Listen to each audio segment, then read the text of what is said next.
Motorweek, television's original automotive magazine. Your host for Motorweek, John Davis. Well, hello and welcome again to Motorweek. We're glad to have you with us. Last week, we started our annual series on what's new from America's big three automakers for 1998.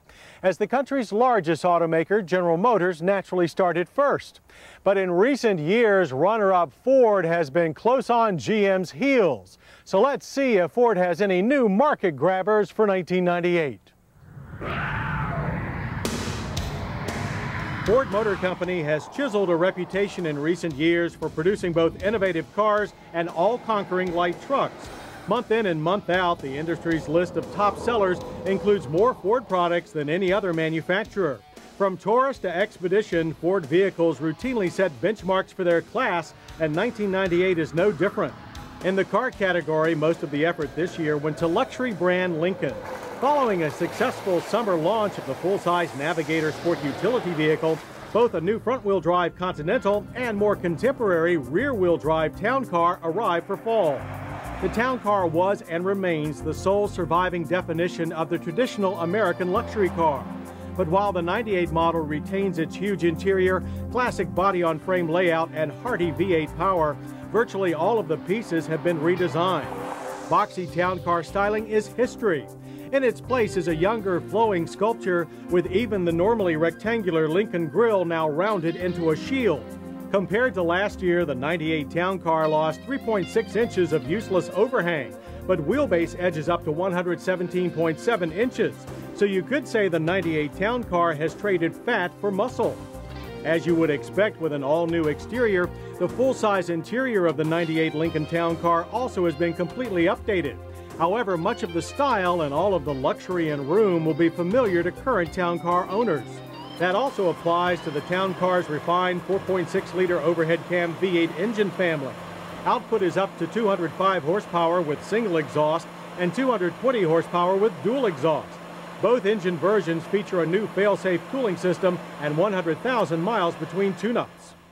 While the 1998 Lincoln Town Car is first and foremost a luxury car, no one ever said that prestige cars had to be boring to drive.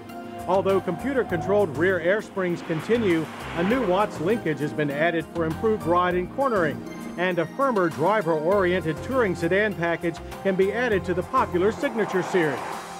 Most of the Town Car's chassis improvements will also be added to Ford's other full-size rear-wheel drive cars.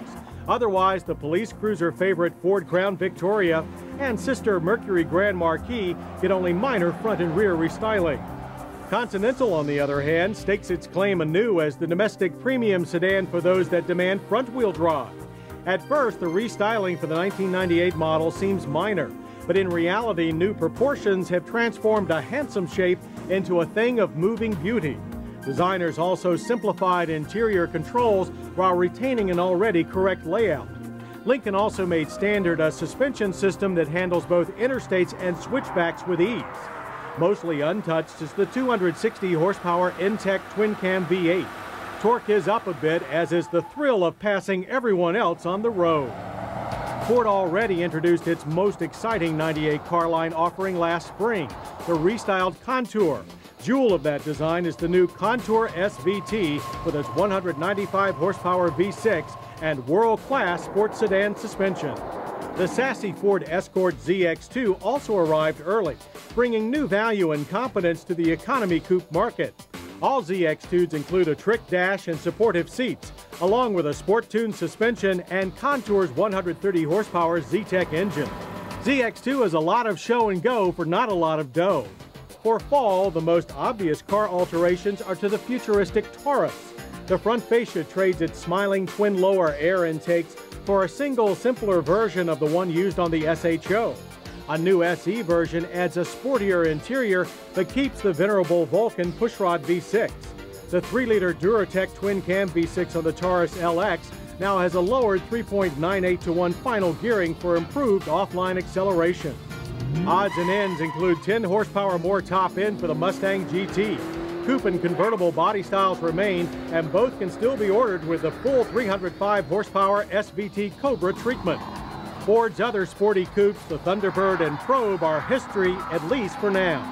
The 1998 model year is a quiet time for big Ford trucks. There are few changes to the full-size F-150 pickup or the Expedition SUV. Meanwhile, the supersize F-350 will be an early 1999 model. However, there is plenty happening down the ranks. The #1 selling Ford Explorer sport utility vehicle and sister Mercury Mountaineer gain a larger rear glass and new wet arm rear wiper. It's mostly the front end that visually marks a more significant redesign for the compact Ford Ranger pickup. To hold on to its #1 ranking, Ford just began with a lower hood line and more aggressive grille. The regular cab wheelbase has been stretched 3.6 inches, with most of that going to the cab itself. Seat travel is up, as is the maximum angle of seat recline. Plus, there's now usable behind-the-seat storage. A child seat cutoff switch for the passenger side airbag remains standard. The dimensions of style side and flare side cargo boxes are the same as last year, as is their direct bolt-to-the-frame mounting. The boxes include stamped sidewalls for two-tier loading and box rim stake holes. But the most important changes to the 1998 Ford Ranger are under the lowered front fenders.